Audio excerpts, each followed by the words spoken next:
All right. Okay, we're gonna do a band here, Paul. I just lost the tennis ball.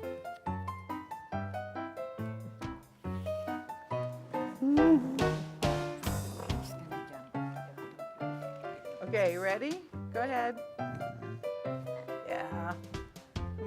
One arm at a time. Yep. Don't forget that left elbow, Paul. Yeah, it's the same left elbow. It doesn't work at home.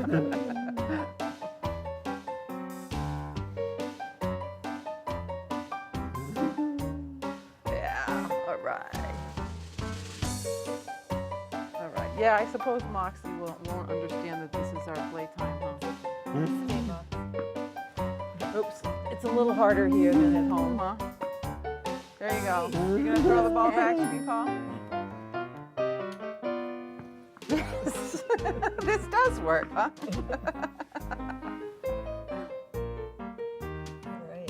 All right. Okay. So now that we've proved that I can't throw the ball, so Moxie, Stay. Stay, Moxie. Hey, Moxie. There goes the service dog. Moxie back. That's his service. Come bring it here. So let me introduce to you Paul. So tonight I'm Jean Flanagan, and this is Dead Air Live, and the last thing we're gonna have tonight is Dead Air, Paul. So tonight we're doing Paul the movie. Now, so I want to introduce you to Paul. The human, yes, because he's not just a movie, who's a very special friend of ours, of mine, and he's one of my clients. And and the other people here are Flory, his wife, and Angelita, his caretaker. And Moxie, his And dog. Moxie, The service the dog. service dog. So you know what, Moxie, get the tennis ball. Come on, we're gonna put you back up on the Pedestal. pedestal. There you go. Sit. You can have your space. There we go. Stay. Moxie goes to church with Paul, by the way, and Angelita. So Moxie's very used to just being He's a holy still and dog. quiet. He's a very well-trained dog. When I arrive at the house, I greet Moxie, and Moxie knows that he doesn't come up and play ball with Paul and I when we're upstairs. He doesn't get greeted when we're upstairs. He only gets downstairs. So one of the things I wanted people to meet Paul for is Paul has primary lateral sclerosis, which is a variant of amyotrophic lateral sclerosis, or you would know it as ALS. Or Lou Gehrig's disease, other people know it as. And so this is Paul. And that's how much sound Paul can make at this point. And over the course of the evening, you're going to find out a lot more things about Paul. We're going to start by talking about Paul's disease. And so, Flory, how long ago was Paul diagnosed with primary lateral sclerosis? He was diagnosed in 2000, but he definitely had symptoms before that, I would say in 1998 or 1999. But Yeah. so he became symptomatic Right. that long ago, about 14 Because there's years about a ago. 5-year diagnosis before they can diagnose it, because it's so based on symptoms that they won't diagnose it for a lot of years. And it took quite a while to figure out as well, because they had to basically do it by process of elimination, that it Right. wasn't other things, Right. because it was so unusual. Yeah. So ALS strikes about 1 in 100,000 people, and PLS is about 1 in a million. That's you.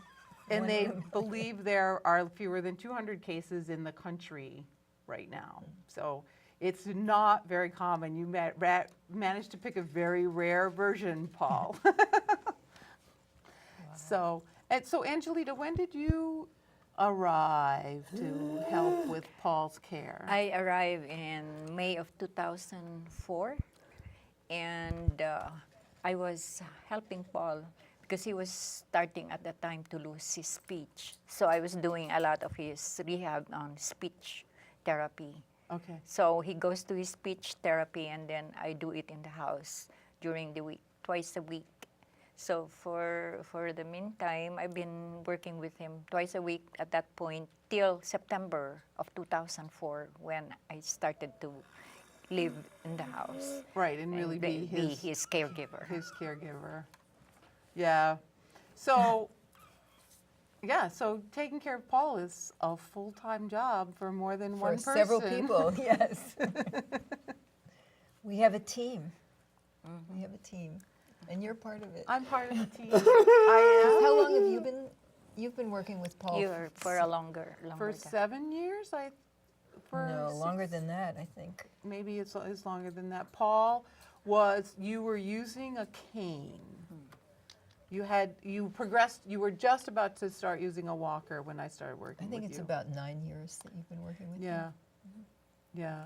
So we used to walk around the Harvard yard and the Common and the Green, and Paul would regale me with all of the stories of the historical buildings at Harvard and all sorts of other information, which we'll hear some more people talk about Paul's ability to cover information in many, many topics.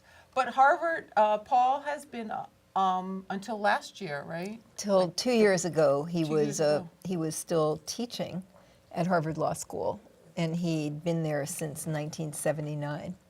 So he's one of the Harvard Law, no, 78. Sorry. 78. Excuse me. Just testing, yeah.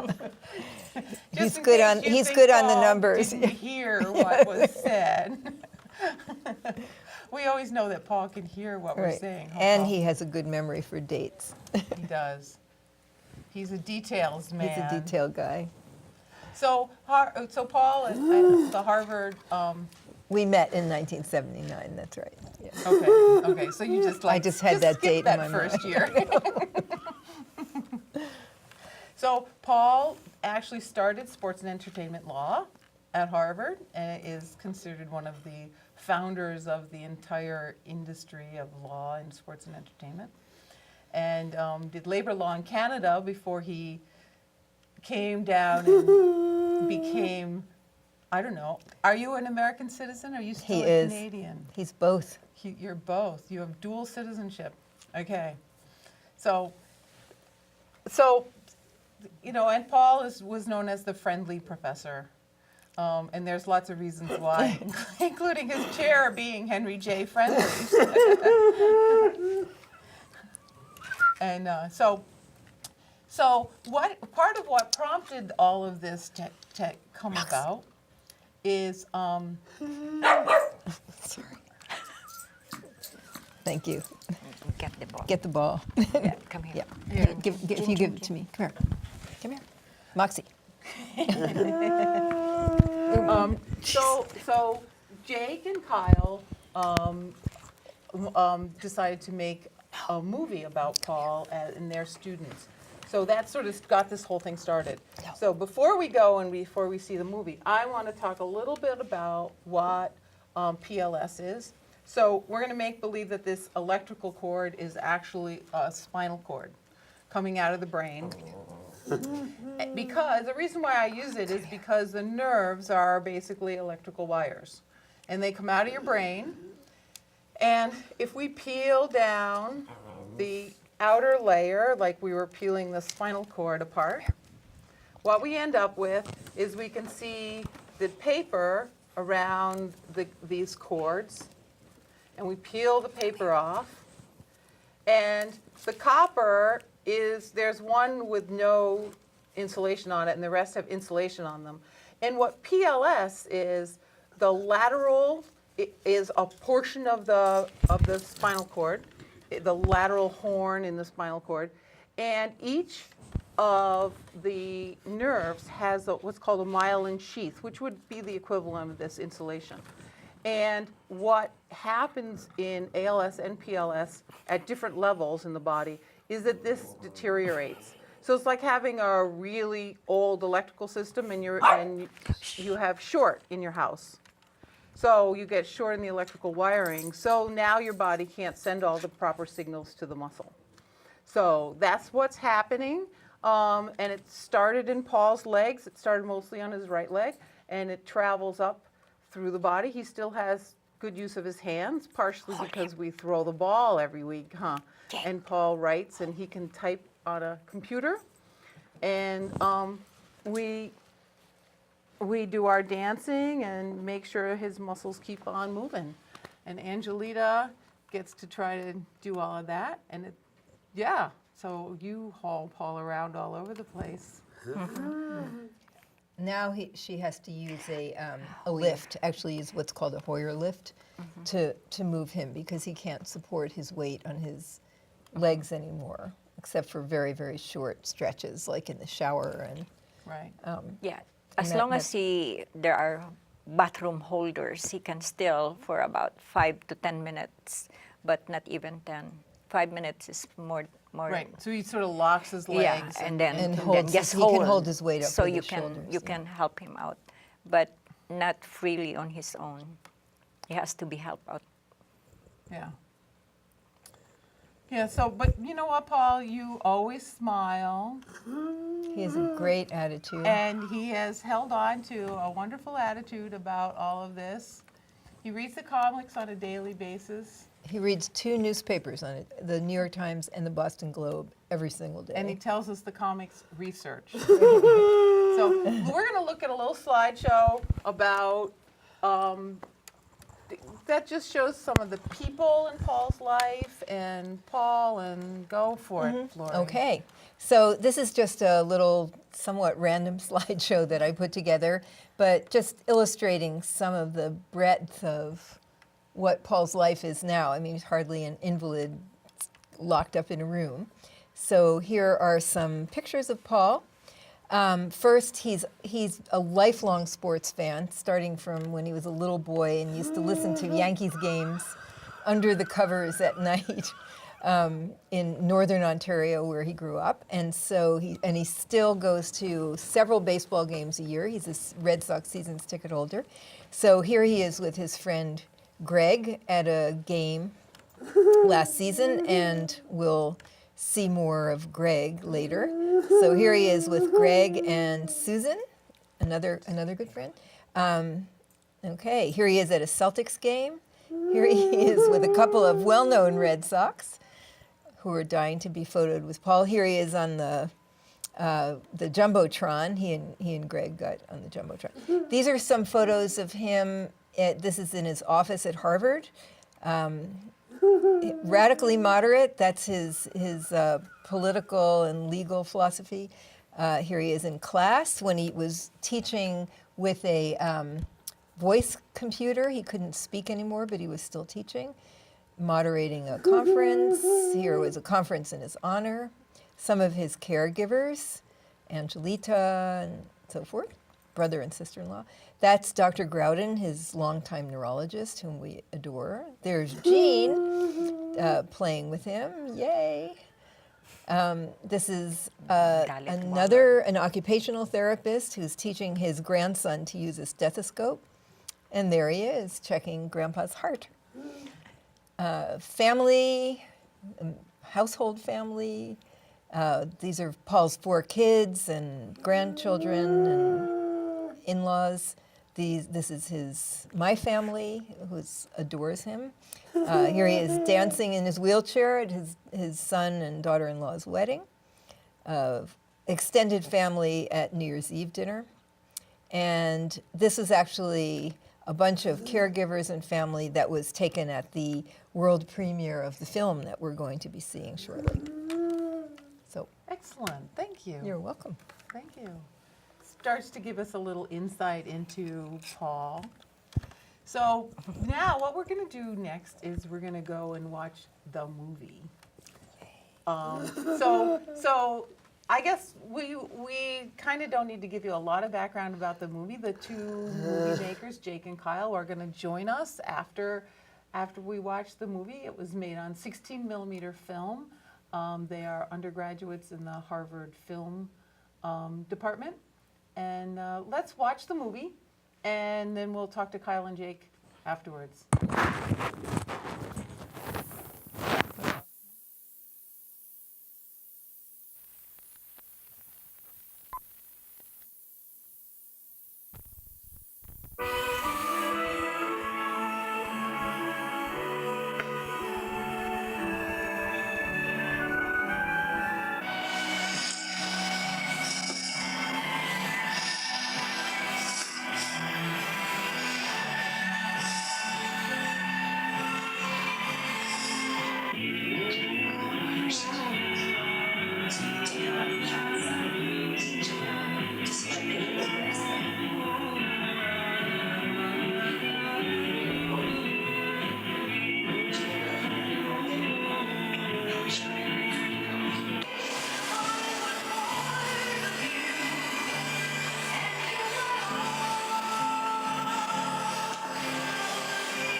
How you doing, pretty boy?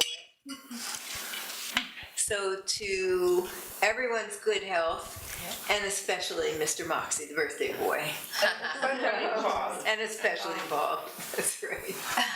I thought you just wanted to be a philosophy professor. I thought you wanted to be a hockey player.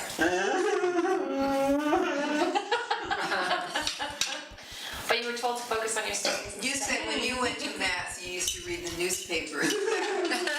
That doesn't sound like priest material to me. When he was in college, he had to go to Mass every day because he was in a Catholic college at the University of Toronto. And he would go out, have breakfast, so much for communion, get the newspaper, and he'd go to the chapel and he'd sit in the back and read the sports page. Am I right or am I right? Okay, Max. Daddy's gonna throw the ball. Okay, here. Okay, here. Okay. Okay. 1, 2. Just put it down. Okay. Throw. Okay. Throw. Come here. Mandy requested and then more than this morning. An 11 circle connector, 11 connector is small, the lanes are starting curve. Got to reach out to the finish, the movers to the lower deck.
Wait.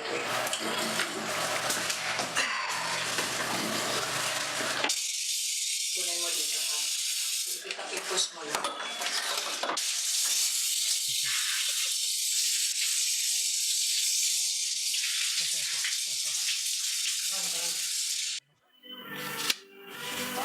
I can help you with that one. This I don't want you to rip off all the pages. There you go. Let's go to the other side. Did you find it? There. This one good. These are your mails. And look, got a package. You want to open that first? Okay, you can do that. just get a giveaway from the Red Sox. There you go.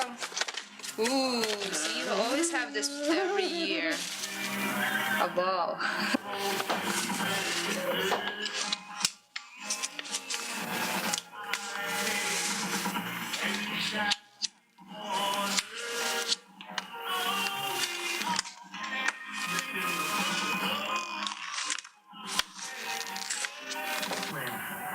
Hi, Moxie boy. Oh, look at the Moxter. How are you, boy? Okay. We're headed back out the hallway. Let's go, Max. Are you excited? There you go. Excellent.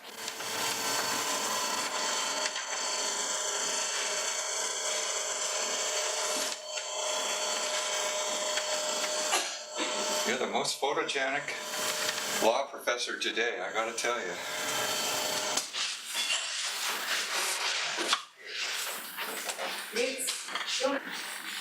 You know, don't know what was going on there. Yeah. All right. Let's go. You ready? 1, 2, 3. There we go. Good job. Seatbelt on, safety first. There we go, Paul. You're ready to go.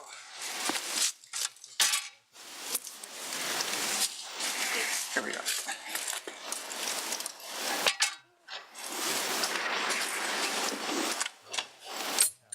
There you go.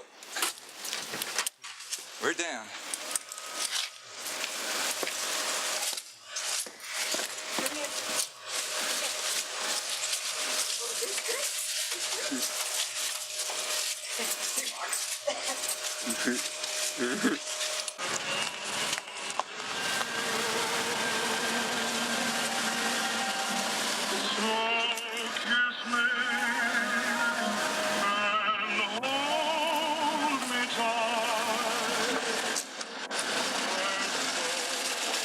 I think the chef knows, but we need a small, very small spoon for Paul. Yeah, sure. A little teaspoon so he can feed himself, and it's in a bowl. But the chef will know. What's that over here?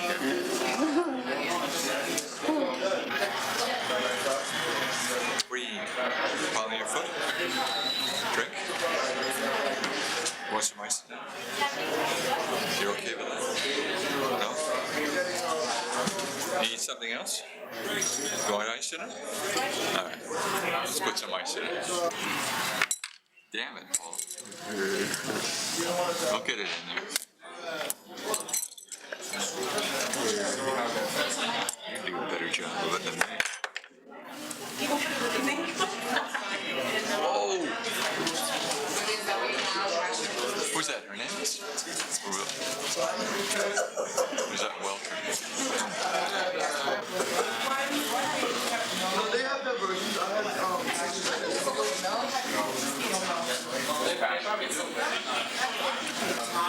Right, thank you.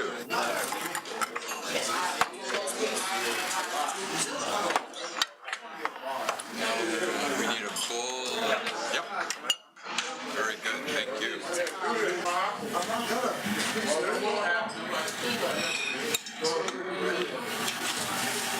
How was it, Paul? Good?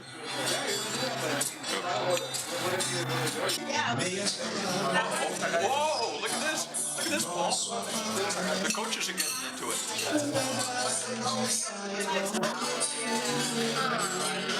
Great.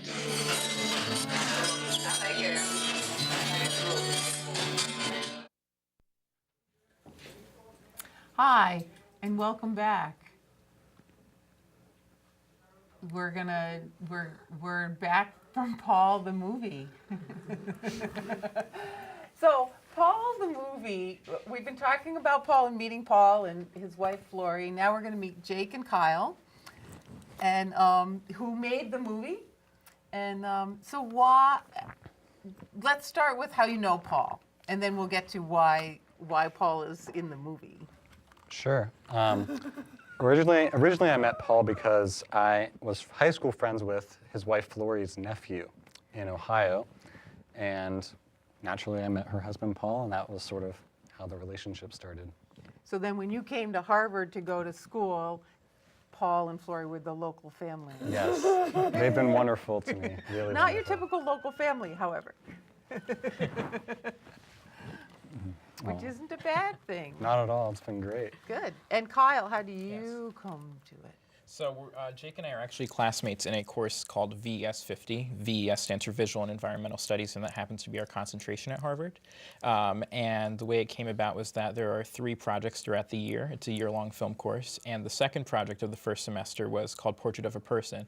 So that involved us having to find someone in the Cambridge or Boston area, and it had to be, something that was both visually compelling, but had some sort of good basis of a storyline behind it.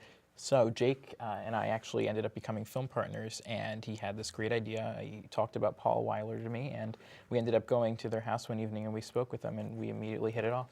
Oh, good, because it's easy to hit it off with Paul. Absolutely. I was first blown away by their absolute kindness to us, just the amount of access they're willing to share with us. Now, I know when you were describing the movie when we were all at the premiere, one of the things you said was that it was not to be sitting there and interviewing people. Yes. So how did the teacher phrase that? I mean, just Well, we were not supposed to interview anyone in the assignment, like you said, so it was very much supposed to be observational. And that was tricky with Paul, because Paul's very stationary.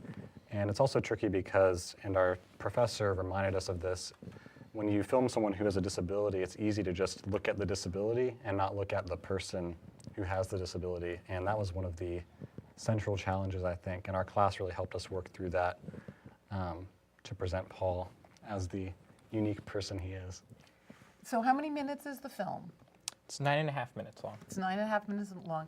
Now, how you filmed it on 16 millimeter Yes. film, and how many hours of film did you take? Believe it or not, we were actually under 1 hour entirely. We shot 55 minutes worth of film. So that's 5 11-minute rolls of 16 millimeter color film. And our original first edits consisted between 14 to 15 minutes long. And then, we had a process of 3 separate edits that we had to get reviewed by our professor and our fellow peers. And over time, it just ended up whittling down to 9.5 minutes. And we feel that this was, it came out a lot stronger the more that we removed a lot of the excess content. Yeah. Now, when you edit, now everybody now is used to digital editing. Yes. You actually have to cut that film, right? Yeah, that was one of the most interesting parts of the process, is that we edited using an old machine called a Steenbeck, where basically you put the film on rollers and you move through it, and then you pull out pieces you want to cut, and you actually physically cut the strip of film and then tape pieces back together. So. And that, hence the on-the-floor concept. Yes, Yes. absolutely. I actually, in high school, did an audio class where we did that with audio tape. So Right. it's kind of a scary thing. It's exactly right. So are you excited that they did this movie with you, Paul? Yeah. Yeah. Absolutely. And they came. How many times did you have to go over to Paul's house? I know. I tried to connect up with you guys at some point, but Right. how many visits did you actually make? So it was 5 filming sessions, Yes. plus probably a couple other visits. At least at the beginning, there was another visit too. So. Yeah. Yeah. And they even invited us to their Christmas party after the filming process happened. Because they invite everybody to Yes. everything, don't they? Yes. They are quite hospitable. So, and what's happening to this movie now? Well, tonight, of course, we're, I guess, expanding beyond our initial base. Right, it goes to Somerville, it goes to Cambridge, it goes to Yes. Boston, and we put it on the internet. Yes. But this entire show plays 4 times in Somerville, 4 times in Cambridge, and twice in Boston Great. over the course of the next 2 weeks. So Very there's that. Excellent. Paul's going to become a star. I know. And even he already is a star. He's going to become an even bigger star. But it all started out with as you know, because you attended back in, I think it was December 16th of last year, we had a nice get-together at Harvard, and we, showed the film to everyone that was involved, from Paul and family to Lita and caretakers and everyone else. And it was just a wonderful experience. That was our first opportunity to get feedback, because that was our debut, and the reception was just phenomenal, and it made it was a labor of love, and it made everything so completely worth it. That's great. And then it's on YouTube? Yes. It is on YouTube. So how would people on YouTube access it if they want to get I it? believe if you search for Paul Weiler, just search his name, I think it comes up. Yes. Now you Pretty titled it Paul the Movie, right? Did Yes. you? I believe it's just called Paul. It's just called Paul. Yes. Okay. Well, I called this show Paul the Movie. Well, in any case, So that's yeah, not inappropriate. it should be pretty easy to find. Okay, Yeah. so Paul Weiler, and you'd come up with that. Well, that's good. And then Flory said that she was talking to a woman who's a social worker who's interested in showing the movie. So, I think there's probably some interest within the community of people that work with disabled individuals to just see a movie that shows Paul in all of his glory, right, Paul? We have to warn people that there's partial nudity, though, don't you think? So you guys had the challenge of making it only partial nudity. That's right. Yes, we did. And I think that one of the things that's interesting is if Paul's room has a bathroom attached to it, and the bathroom is really small. And they were carrying a 16 millimeter camera. One of the two of them was doing sound. Angelita and Sheila and Paul were all, I don't know how you guys filmed in that bathroom, to be honest with you. Our original plan was to have a tripod with us, but it was just so Yeah, narrow. It Didn't was- work in the end. Yeah. But, Yeah, I would believe a tripod didn't work in that space. But you did a beautiful job of Thank you. Thank you. just capturing the little details and little close-ups and stuff. Did you write us something, Paul? Did you write something for us? Nothing for now? Okay, something for later? Okay, so we'll get to you later. Paul has a Say It Sam that he uses to talk. You saw it in the movie a little bit, but he actually types it. It was invented by, now I'm going to forget his name. Thank you. Stephen Hawking, who has ALS. And so he invented this. Leave it right there. I'll turn it on. There you go. So that Paul can type stuff in, and he's done whole lectures and speeches. He's done whole lectures and speeches on this so that he could do lectures for his class, present at seminars, and do all sorts of things. And I get to hear from Paul his Globe Comics researcher comments every week when I arrive, including when George Washington was first elected president, and how many other birthdays and other important salient information to take home he has. So what we're going to do now is we're going to actually watch the tribute for Paul. And so the tribute comes from '07, and it's a series of Paul's coworkers and friends and family talking about Paul and all the things Paul's vast array of accomplishments. And we have some of Paul's 20 books here. And there he's got casebook law books and interesting books.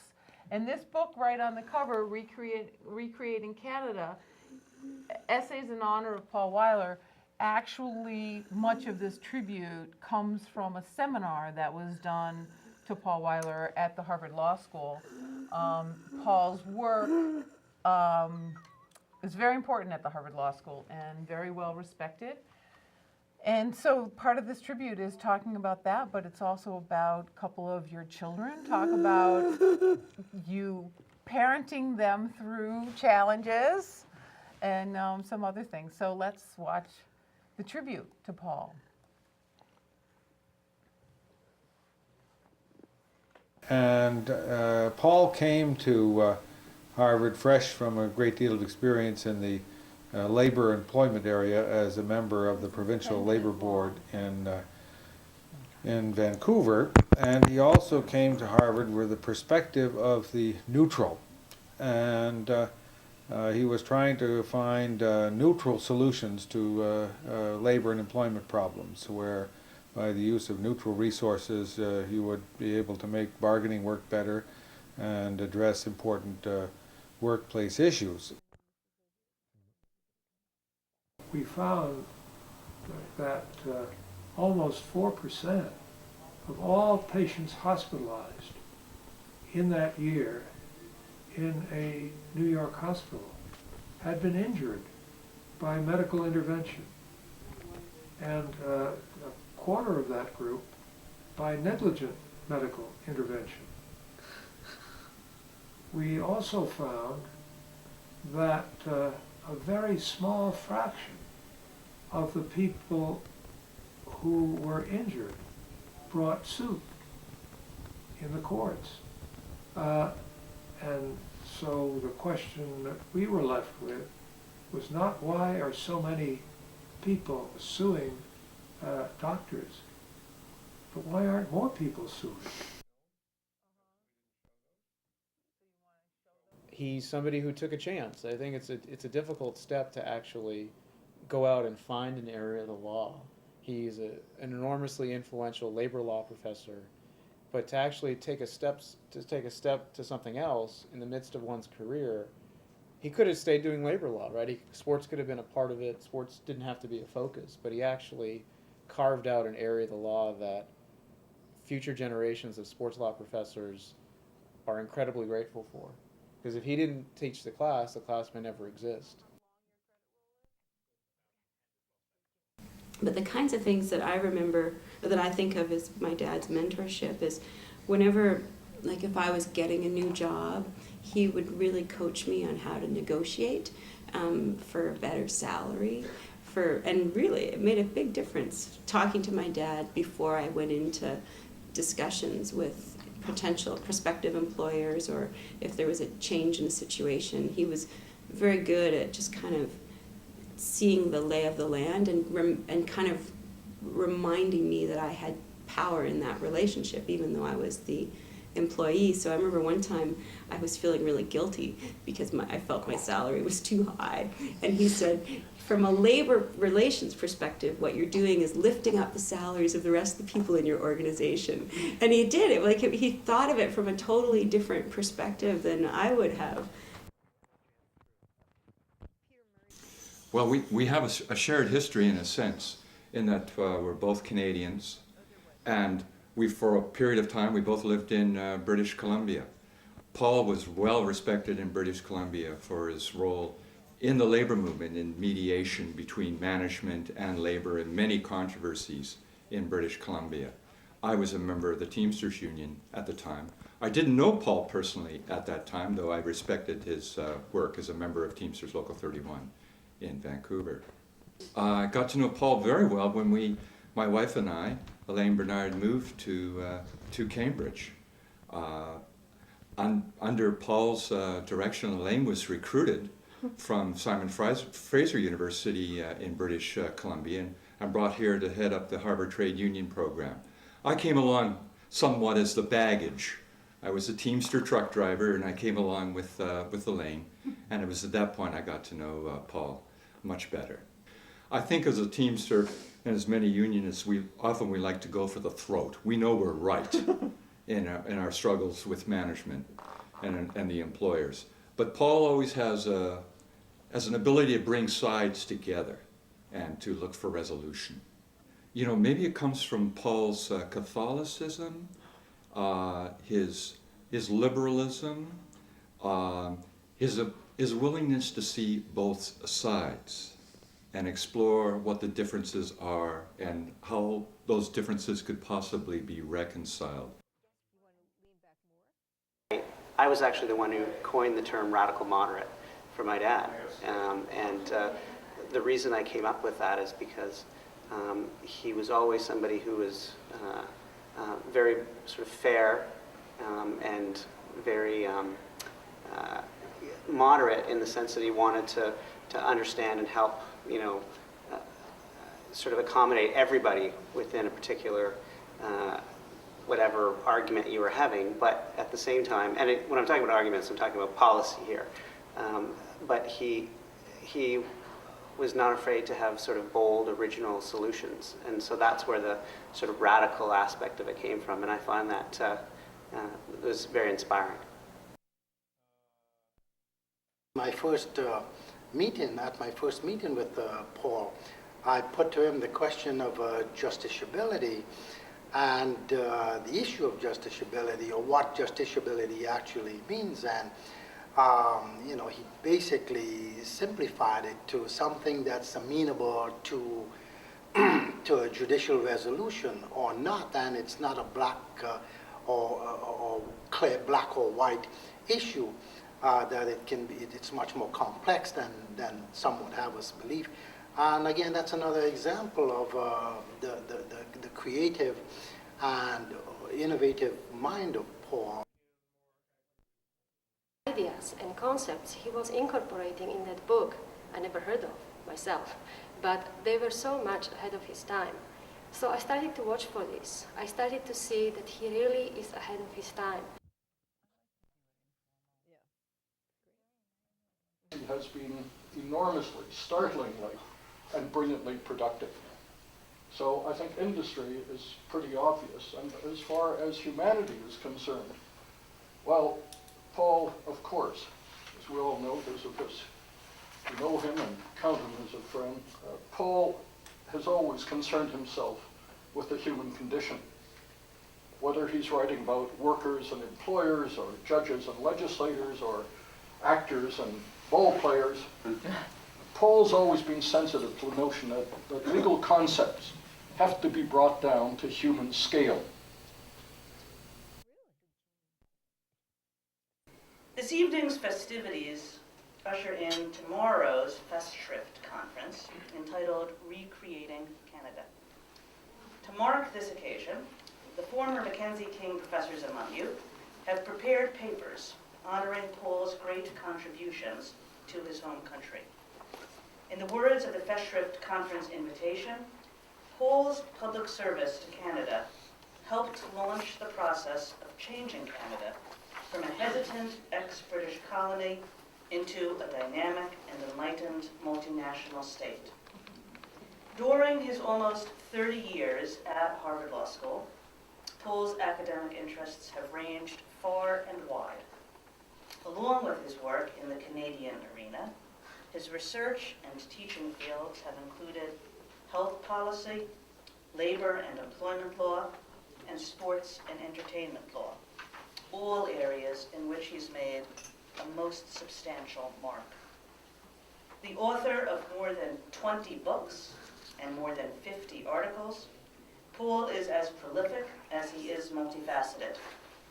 Governing the workplace, medical malpractice on trial, entertainment, media, and the law, leveling the playing field, how law can make sports better for fans. These are just a few of the books that carry Paul Wadler's name. When you look at Paul's CV, it's hard to believe that one person did all this work. And that's just the tip of the iceberg where Paul's interests are concerned. To encompass their full scope, he's essentially had to invent a whole new genre.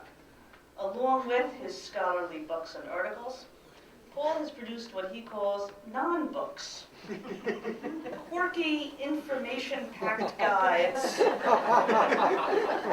You sound as though you've read them. To a dizzying range of topics. Now, if you've not seen one of these and you're not sure exactly what I mean, just consider this title. how to understand and enjoy the creation and evolution of American independence, higher education, architecture, and football as viewed in the greater Boston area. Neil, you're new to this area. Perhaps you'd like to.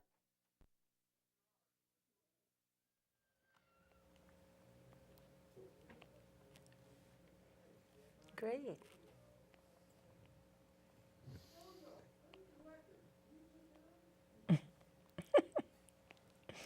No, it's Valentine's Day. And Hi, welcome back. So that was the tribute to Paul, and what we start to see how many people really feel that Paul has been so productive as in all his years in service to Harvard and to Canada, and all the work and the wide-ranging thoughts that still go through Paul's head, even if he doesn't get to get as many of them out anymore, right, Paul? I know. So Paul used to.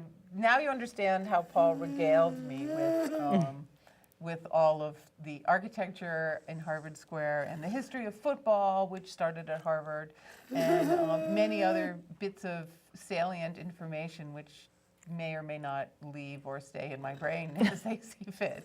But that's okay because he'll repeat them. He'll let you know all over again. So do you have a statement here, Flory? Well, this is a statement from Paul. So on this little speech synthesizer, he can either write it or make it speak, and I'll see if I can. We're going to hold it up. Okay. Just touch the thing that says speak. And we're going to touch the part that says speak and see if it'll speak to us. Nope.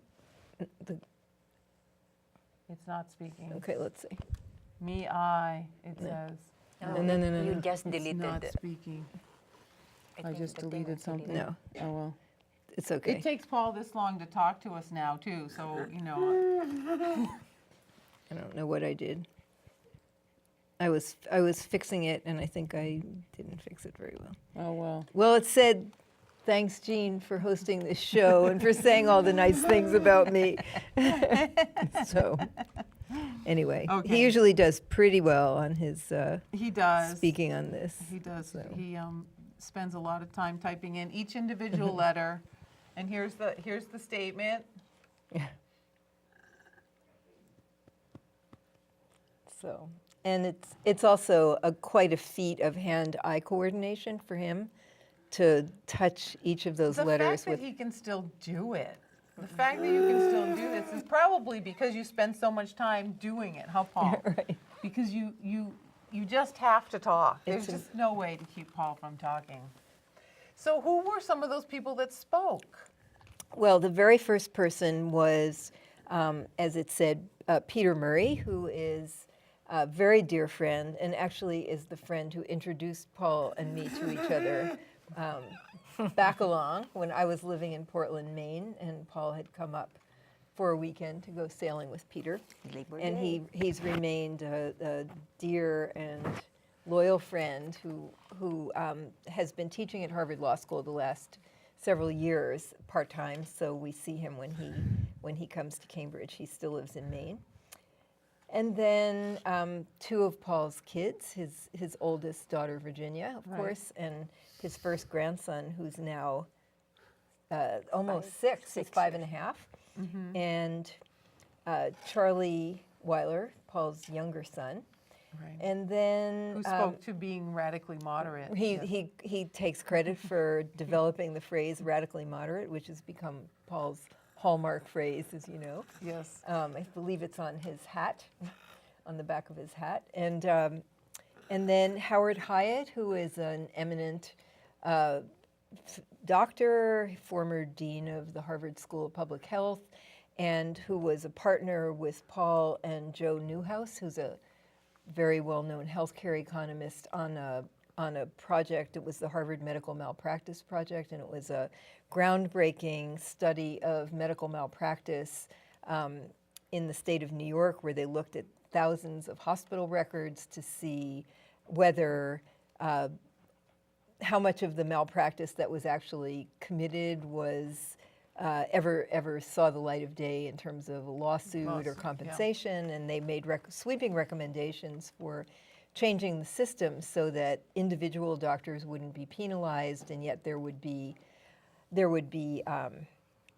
compensation for victims of malpractice, something like automobile no-fault insurance, and the system would be much more economical. So that was one of Paul's many areas of law. Like, unlike many legal scholars who tend to get more and more specialized in their area, he just broadened out, and he actually started out in criminal law and constitutional law and property law, and then started teaching labor law and employment discrimination, and then created the course, and tort law, and personal injury law, and medical malpractice, and then he created the course in sports law, which he originally did with Red Auerbach, the great Celtics legend.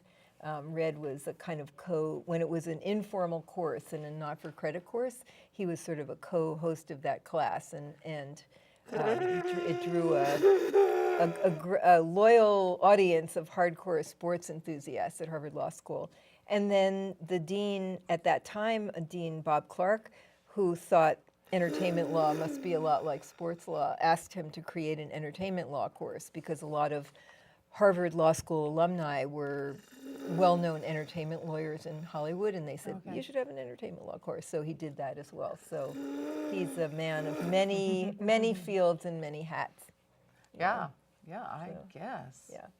And you're a lawyer. I am a lawyer, and I actually teach at Harvard Law School as well. I've been there for 12 years now, and teaching there, and I teach negotiation. So I do a lot better at negotiating with Paul since he can't speak, but Moxie so good. I'm not so good with him.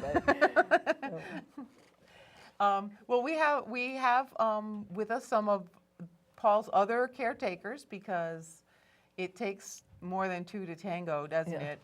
So come Takes on a up, village. everybody, and let's have the whole gang. the filmmakers back. The filmmakers come back, and Sheila and Rodini. Thank you. So let me just say, Sheila and Rodini are such an integral part of what makes our life work that we could never thank them enough. Sheila has been Paul's faculty assistant for a few years and works with him at home, so he doesn't have to go into the office in order to continue working on his case books and so forth. And she's also teaching high school physics full time, so how she does it, I don't know. And Rodini has been just a help in so many ways, I can hardly start to list them, and including that he takes Paul to the movies every Wednesday. Movie He's a movie partner. Greg takes him Along almost with every Greg. weekend. Well, thank you, everybody. And He has Gene. And, he has it's been things to great. say. Go ahead, Paul. You have a message? You have a message for us. Do you all want to know my major globe comics research discoveries this week? Well, too late, Paul. You don't have time to give us the answer. Right. But that ends. Perfect ending. That's right. Very Paul. Yay. Thanks, everybody. Oh, Great. wow. Woo-hoo. That was great. Paul, he gets his dance in. Thank you, Jean.